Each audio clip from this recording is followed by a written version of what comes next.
Let's rewind the clock a little. 2,000 years ago.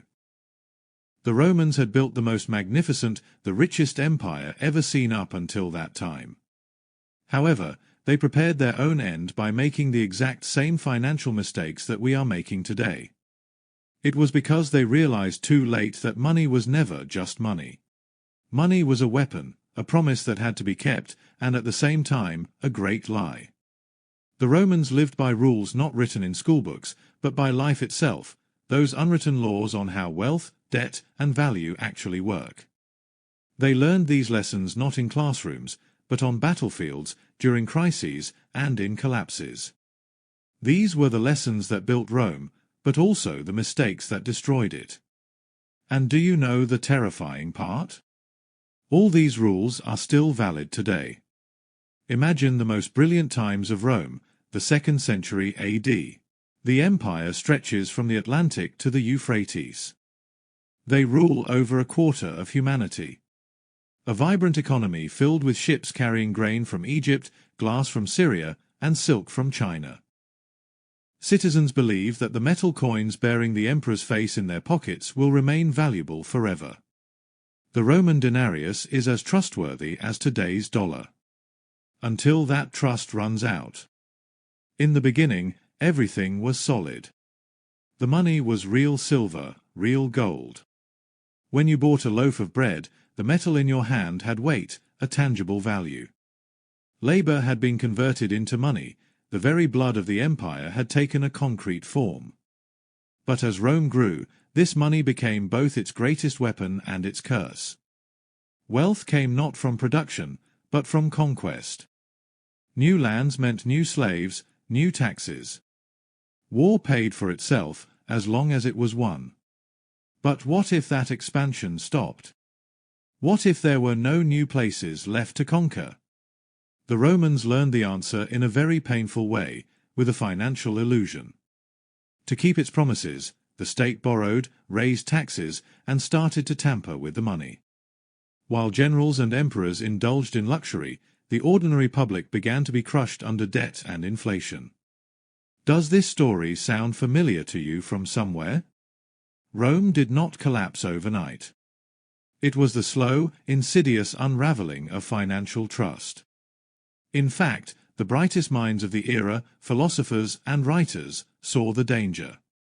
Old Cato thundered that a society steeped in luxury would rot from the inside.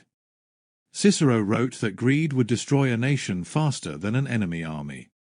Emperor Marcus Aurelius reminded everyone that wealth was not freedom, but merely a test. These were not just moral admonitions, they were, in fact, very clear economic diagnoses. As Rome grew, so did its appetite.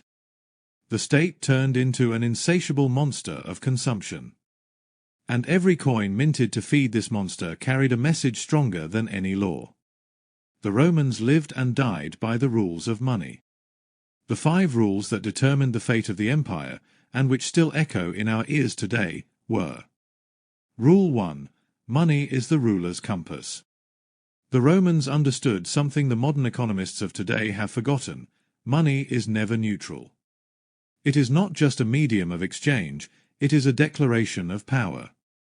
Every coin minted was a message: if this empire stands, it is thanks to me. Emperor Augustus understood this well. After years of civil war, he didn't give speeches to rebuild confidence, he used money. He released silver coins stamped with peace. With every transaction, he reminded the public who had brought order. Then Nero came, burned Rome, and to absolve himself, he had symbols of abundance placed on the coins. Even while the streets were full of ashes, the coins shouted, "Everything is fine." Money had turned into a tool of propaganda. Those metal pieces no longer represented wealth, they produced it. The message was clear: if you have wealth, it is thanks to the emperor. 2,000 years later, the stage is the same, only the actors are different. The inscription "In God We Trust" replaced "Divine Augustus." But the logic hasn't changed. Leaders believe the economy is not a system, but their own property. The Romans lived this truth: money is not just power, it is expendable propaganda. Rule 2. Debt is the invisible chain of obedience. Rome was built on credit. Everyone, from the farmer to the emperor, lived with debt. Debt was the engine of the economy, but also invisible chains. The Roman elite realized early on that lending was not only profitable but also a political weapon. If you put people in debt, you control them. The word obligatio meant both debt and bond. They didn't even bother with the difference. During Julius Caesar's time, the public was drowning in debt, and interest rates were soaring. Caesar turned this into an opportunity. When he came to power, he strategically, not out of mercy, cancelled debts. Thus, he secured the support of the people. Debt forgiveness was not an economic policy, but the art of governing the masses. We are living the same thing today. We call it credit expansion. We encourage people to mortgage their futures to live lives they don't actually possess. The only difference is, their loan sharks wore togas, ours wear suits. Rule 3. Prosperity is the sweetest poison. The Romans began with simplicity but ended with ostentation. The founding fathers worked on their farms and wore wool tunics. Luxury was a sign of weakness. But when the conquests began and the spoils flowed in, the nature of the game changed. The simple people vanished, replaced by the rich who walked around in togas, filling their villas with luxuries from around the world. Old Cato, disgusted while walking through the markets, said that luxury was a disease that gnaws at the Republic. And he was right. The culture of saving was dead. Senators competed in banquets, eating whole roasted peacocks. Yes, you heard that right, peacocks. When the passion for luxury spread to the public, the decay became irreversible. Rome was no longer producing, it was only consuming. The empire was losing its wealth not in wars, but in extravagance. Seneca said, "Poverty is not the lack of wealth, but the lack of desire," but no one listened. When luxury turns into an identity, collapse is no longer a possibility, but an inevitable end. Does that sound familiar? They had their silk and marble, we have our influencers and brand obsession. Only the decor has changed.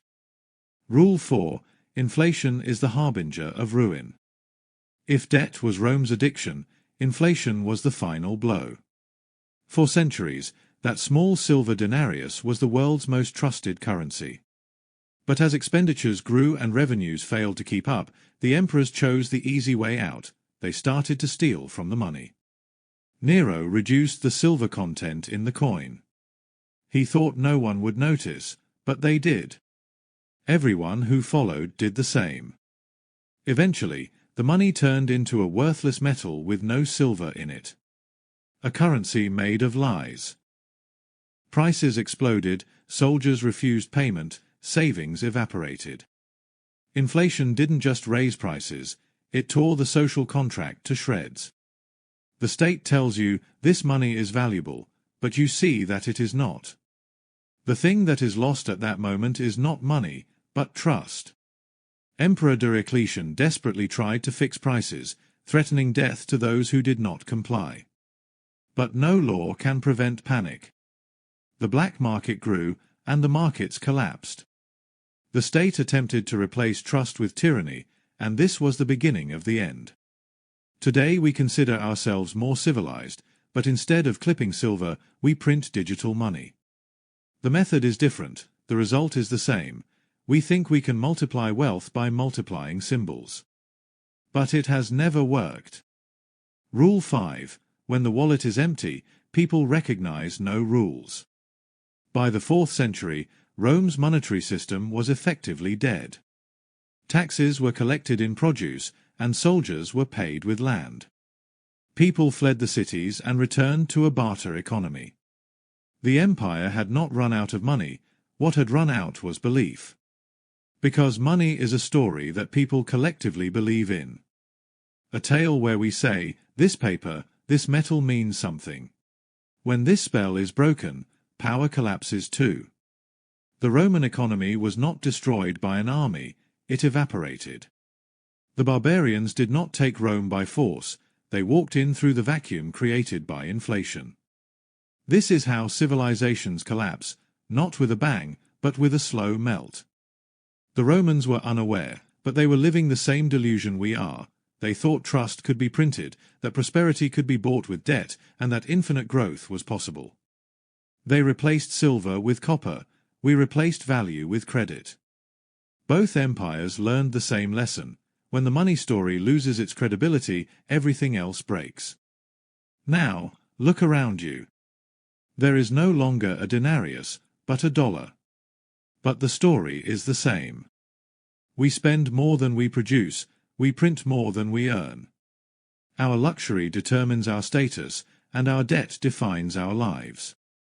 The empire didn't fall, it just became digital. We call inflation stimulus and debt leverage. We adorn the same illusion with modern words. We believe the economy is good because the markets are rising, just as the Romans believed in their currency. But history whispers to us, when money loses its function, people seek other sanctuaries.